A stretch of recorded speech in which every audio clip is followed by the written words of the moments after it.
আসসালামু আলাইকুম আম্মি জান। ওয়ালাইকুম আসসালাম বাবা। আমার খুব পানির পিপাসা লেগেছে, এক গ্লাস পানি দাও তো। দিচ্ছি বাবা।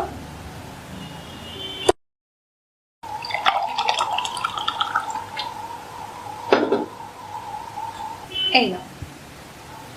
বিসমিল্লাহির রহমানির রহিম।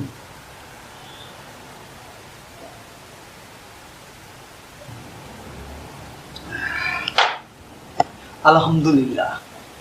এটা কি হলো বাবা? কি হলো? তুমি পানি কি করে পান করতে হয় সেটা জানো না বাবা?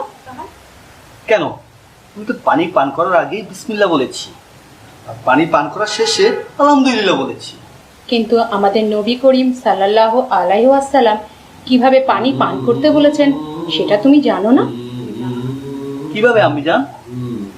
আমাদের নবী করিম সাল্লাল্লাহু আলাইহি ওয়াসাল্লাম সবসময় ডান হাতে গ্লাস নিয়ে কোথাও একটা বসে তারপরে 3 ঢোকে পানি পান করতেন, আর শুরুতে বিসমিল্লাহ বলে এবং পানি পান করতে এবং সবার শেষে আলহামদুলিল্লাহ বলতে।